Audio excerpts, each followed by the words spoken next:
Mayank present sir. Vikas yes sir. Sunaina yes sir. Ashutosh Ashutosh class क्या आज Ashutosh school में आया है? हाँ सर वो प्रेजेंट है। तो वो कुछ बोल क्यों नहीं रहा? सर शायद आशुतोष की तबीयत खराब है। व्हाट? 1 सेकेंड, मैं आता हूँ, चेक करता हूँ। आशुतोष आशुतोष बेटा क्या हुआ? क्या तुम्हारी तबीयत ठीक नहीं है क्या? मैं ठीक हूँ।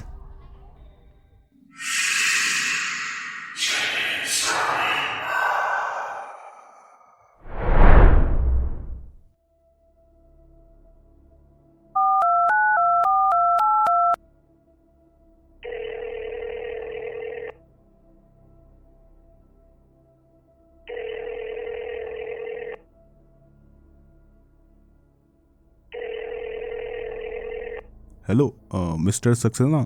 जी बोलिए। मैं आशुतोष के स्कूल से बात कर रहा हूँ, उसका प्रिंसिपल। गुड आफ्टरनून सर, बोलिए ना। वेल मिस्टर सक्सेना, मुझे लगता है कि आपके बेटे की तबीयत कुछ खराब है। आप मुझे ये पहले बताइए कि जब वो घर से निकल रहा था तब उसकी तबीयत ठीक तो थी ना? सर उसकी तबीयत तो स्कूल जाने से पहले बिल्कुल ठीक थी, पर प्रिंसिपल सर मैं ये जान सकता हूँ कि आशुतोष को एग्जैक्टली हुआ क्या है? मिस्टर सक्सेना, मैं आपको फोन में कुछ ज्यादा बात बता नहीं सकता हूँ। एक काम करिए, आप तुरंत ही स्कूल पे आ जाइए। हेलो पर प्रिंसिपल सर। मे आई कम इन सर? अच्छा आप मिस्टर सक्सेना हैं? हाँ सर, मैं आशुतोष का पिता हूँ। सर मेरा बेटा कहाँ है अभी? मिस्टर सक्सेना, आपके बेटे आशुतोष को मेडिकल रूम में शिफ्ट किया गया है, जहाँ पर डॉक्टर उसका इलाज कर रहे हैं। आप घबराइए मत, आपका लड़का बिल्कुल ठीक है। सर एक रिक्वेस्ट है, मैं अपने बेटे से मिल सकता हूँ अभी? हाँ बिल्कुल, आइए मेरे साथ।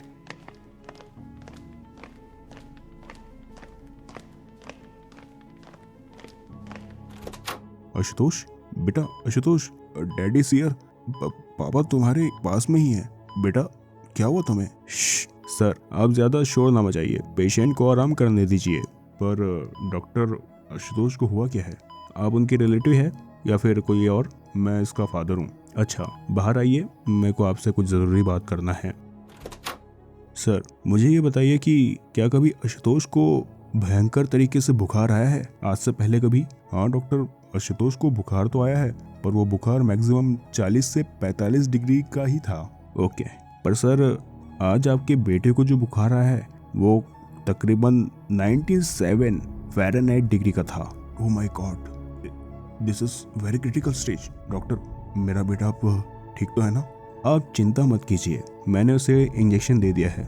वो अभी नींद में है पर थोड़ा कमज़ोर है, बुखार उतरने में थोड़ा वक्त लगेगा, और जैसे ही वो नॉर्मल हो जाता है आप उसे अपने घर ले जाइए और उसे ये मेडिसिन दे दीजिएगा। और हाँ, उसे 2 से 3 दिन का रेस्ट करने दीजिएगा। Okay doctor.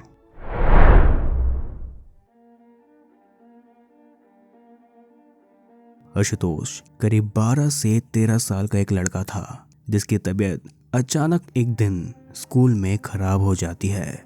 उसे क्या हुआ था इसके बारे में किसी को भी कुछ नहीं पता था। अचानक जब क्लास में टीचर को इस बारे में पता चला तब आशुतोष का बिहेवियर उस क्लास के टीचर के प्रति काफी ज्यादा अजीब था। आशुतोष को तुरंत ही स्कूल में मौजूद मेडिकल रूम में शिफ्ट किया गया, जहां पर स्कूल के डॉक्टर ने ही उसका इलाज किया। और फिर आशुतोष के पिता जब स्कूल में आए तब आशुतोष के पिता को डॉक्टर ने ये कहा कि उसे करीब 2 से 3 दिन का रेस्ट करना होगा। अब तक आशुतोष को 2 से 3 दिन गुजर चुके थे आराम करते हुए, पर फिर भी आशुतोष की तबीयत दिन पर दिन खराब होते जा रही थी। उसकी तबीयत में और कोई सुधार ना नजर आने पर आशुतोष के पिता ने आशुतोष को कई बड़े से बड़े हॉस्पिटल में ले जाने का फैसला किया, पर फिर भी आशुतोष के तबीयत में कोई सुधार नहीं दिख रहा था। हे भगवान, ये मेरे बेटे को क्या हुआ है? देखिए ना आशुतोष के पापा, हमारा बेटा क्यों ऐसे अजीब हरकतें कर रहा है? मुझे तो काफी ज्यादा डर लग रहा है। वैशाली पहले तुम शांत हो जाओ। पर शांत बोला ना, बस अब और कुछ मत बोलो, बिल्कुल शांत हो जाओ। वैशाली एक काम करते हैं, अब रात काफ़ी ज़्यादा हो गई है, हमें अभी सो जाना चाहिए। कल फिर हमें अपने बेटे आशुतोष को एक बड़े हॉस्पिटल में लेके जाना है। मैंने अपॉइंटमेंट ले लिया है डॉक्टर से, उन्होंने हमें कल सुबह 9 बजे बुलाया है। पर हम दोनों आशुतोष को ऐसी हालत में नहीं छोड़ सकते हैं। अगर उसे कुछ हो गया तो? हम लोगों को एक काम करना होगा, आशुतोष को हमें इसी बेड पर बांध कर रखना होगा ताकि ये यहाँ से कहीं ना जाए।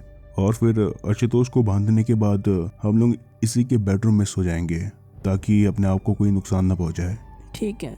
आशुतोष, जो कि कुछ दिन पहले काफी अच्छी तरीके से खेल कूद रहा था और उसकी जिंदगी काफी अच्छे तरीके से चल रही थी, पर पता नहीं आखिर किसकी नजर आशुतोष को लग चुकी थी। एकदम से ही आशुतोष की जिंदगी में इतनी बड़ी मुसीबत आ चुकी थी जो कि उसकी जान की मुसीबत बन रही थी। खैर, आशुतोष के माता पिता तो ना चाहते हुए भी अपने बेटे को उसी कमरे में उसे के ही बेडरूम में बांध कर रख देते हैं और वे दोनों आशुतोष के कमरे में ही सो जाते हैं। पर फिर तभी करीब रात के 2 बजे आशुतोष के पिता को कोई 2 बार गाल पे जोरदार थप्पड़ मारता है। आशुतोष के पिता, जो कि काफी चैन की नींद से सो रहे थे, इस थप्पड़ की वजह से वे तुरंत ही जाग जाते हैं।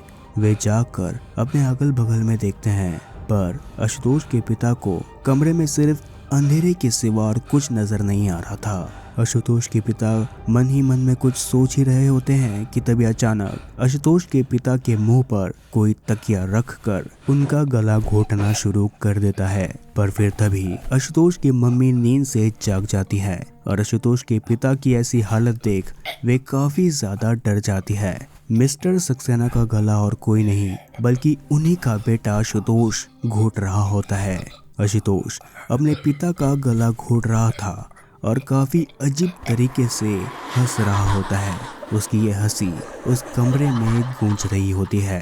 तभी आशुतोष की माँ ये देखकर तुरंत ही आशुतोष के पिता को बचाने लग जाती है। अब आशुतोष के पापा तो बच चुके थे, पर उन्हें मन ही मन ये ख्याल सताए जा रहा था कि आखिर उन्हीं का बेटा ही क्यों उनकी जान का दुश्मन बन रहा था। अब इस बड़ी घटना के घटने के बाद आशुतोष के माता पिता ने आशुतोष के फिर से हाथ पैरों को बांध कर रख दिया था ताकि वो अगली बार ऐसी कोई भी अजीब हरकत ना कर पाए। आशुतोष के माता पिता को यह समझ नहीं आ रहा था कि उनका बेटा क्या वाकई में बीमार है या फिर उनके बेटे के ऊपर किसी बुरी आत्मा का प्रकोप छाया हुआ है। आशुतोष के माता पिता ने आशुतोष को बड़े से बड़े हॉस्पिटल और बड़े से बड़े मंदिर और मस्जिद पे भी लेके गए, पर फिर भी आशुतोष की इस बीमारी का पता किसी को भी पता नहीं चल पाया। अब आगे। यार हद है यार वैशाली, मुझे समझ नहीं आ रहा है कि क्या ये हमारा ही बेटा आशुतोष है। नहीं, ये हमारा बेटा आशुतोष बिल्कुल भी नहीं है। ये मेरा बेटा नहीं है। मैंने कभी अपने सपनों में भी नहीं सोचा था वैशाली कि हमारे बेटे आशुतोष को ऐसे दिन देखने पड़ेंगे। मैं थक चुका हूँ वैशाली, अब मुझे नहीं लगता कि मैं अपने बेटे की जान बचा पाऊंगा। आशुतोष के बाबा, आप चिंता मत करिए। मुझे एक बाबा के बारे में पता चला है और वो बाबा कोई मामूली बाबा नहीं है। उनका बहुत बड़ा नाम है। हम हमारे बेटे को उन बाबा को दिखाएंगे। क्या पता शायद वो बाबा कुछ कमाल कर दे और हमारा बेटा पहले की तरह नॉर्मल हो जाए। वैशाली, क्या तुम सच कह रही हो? अब तक हम लोग बड़े से बड़े हॉस्पिटल में गए, इतने बड़े बड़े मंदिर मस्जिद में हम लोगों ने अपने बेटे को दिखाया, पर फिर भी हमारे बेटे का कोई भी इलाज नहीं कर पाया। पर तुम जो कह रही हो वो बाबा, क्या वो बाबा हमारे बेटे को फिर से पहले जैसे कर पाएंगे? हाँ आशुतोष के पापा, वो हमारे बेटे को फिर से वैसे ही कर देंगे। मैंने पता किया उनके बारे में, उनका बहुत बड़ा नाम है। प्लीज आशुतोष के पापा, एक बार मेरी बात मान लीजिए। मैंने उन्हें कल बुलाया है अपने घर में। वो कल सवेरे 10 बजे हमारे घर में आने वाले हैं और वो आशुतोष को देखकर ये पता करने वाले हैं कि आशुतोष को कौन सी बीमारी है या फिर उस पर कौन सा साया छाया हुआ है जो कि उससे ऐसी हरकतें करवा रहा है। वैशाली, तुम कह रही हो तो मैं ये बात मान लेता हूँ, पर अगर हमारे बेटे को कुछ हुआ तो? आशुतोष के पापा, अब तक हम दोनों ने हर पैतरे आजमा लिए हैं। अब ये लास्ट एक चांस है। वो बाबा हमारे बेटे को ठीक कर देंगे। मेरी बात मान लीजिए आप। ठीक है वैशाली, मैं तुम्हारी बात मानता हूँ, बस आज की रात कट जाए। अगले दिन सुबह ठीक 10 बजे वैशाली के बुलाने पर वो बाबा मिस्टर सक्सेना के घर में पहुंच जाते हैं।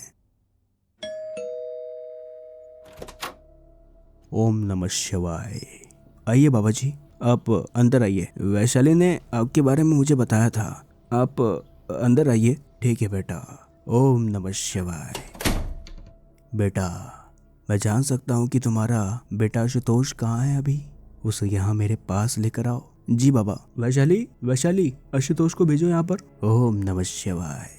बेटा, ये हमारे मेहमान हैं, इन्हें नमस्ते करो। नमस्ते अंकल। अंकल आप काफी ज्यादा थक गए होगे ना बाहर से आकर? क्या आप खून पिएंगे? अरे बेटा, मैं खून नहीं पानी पीता हूँ।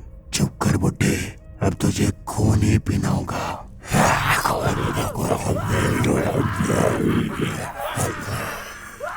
इतना कहते हुए आशुतोष उस बाबा के हाथ को काफी बुरी तरीके से काट कर वहां से तुरंत ही अपने कमरे की ओर भाग जाता है और वो कमरे का दरवाजा बंद कर देता है। कमरे का दरवाजा बंद होते ही उस कमरे के अंदर से अरेबिक भाषा में कुछ शब्द बुदबुदाने की आवाज घर के सारे सदस्यों को सुनाई देना शुरू हो जाती है। वैशाली, ये क्या बक रहा है? मुझे कुछ समझ नहीं आ रहा है आशुतोष के पापा, ये क्या बोल रहा है? ओम नमः शिवाय।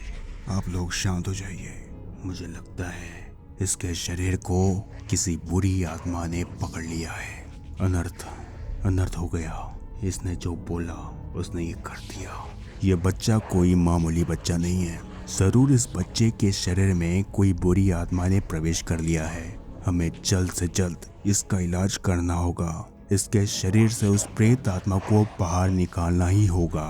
अगर हमने थोड़ी सी भी देर करी तो पक्का वो बुरी आत्मा इस बच्चे को मार डालेंगी। इस घटना के बाद तुरंत ही उस बाबा ने अपनी तांत्रिक विद्या से आशुतोष के शरीर में मौजूद उस प्रेत आत्मा को बाहर निकालने की प्रक्रिया को करना शुरू कर दिया। इस तंत्र विद्या के हवन में उस बाबा के साथ कुछ और तांत्रिक मिलकर एक कमरे में बैठ जाते हैं। उन सारे तांत्रिक बाबाओं ने मिलकर उस कमरे में एक सफेद रंग का गोल घेरा बना दिया था और उस घेरे में आशुतोष को बांधकर उस घेरे में बैठा दिया गया था ताकि वो अपने जगह से हिल तक न पाए। पूजा की कुछ सामग्रियां भी उस बाबा के आगे पड़ी हुई थी और फिर आगे वो बाबा हवन करना शुरू कर देता है। कमरे में मौजूद 3 और तांत्रिक बाबा थे जो कि लगातार मंत्र पढ़े जा रहे थे। आशुतोष, जो कि पहले तो बेहोशी की हालत में नजर आ रहा था, पर इन मंत्रों की आवाज सुनकर वो बिल्कुल ही जाग जाता है और जोर जोर से चीखना शुरू कर देता है। ओम नमः शिवाय। बता, कौन है तू और इस मासूम से बच्चे के शरीर को तूने क्यों अपने कब्जे में ले रखा है? मैं तुम सबकी मौत, इस बच्चे को क्या, तुम सबको नहीं छोड़ूंगा। तू इस बालक के शरीर को छोड़ दे। बदले में ये बता कि तुझे क्या चाहिए। मूर्ख, तुम सारे के सारे मूर्ख हो। मैं इस बच्चे के शरीर को तभी छोड़ूंगा जब मुझे एक ताजा शरीर मिले।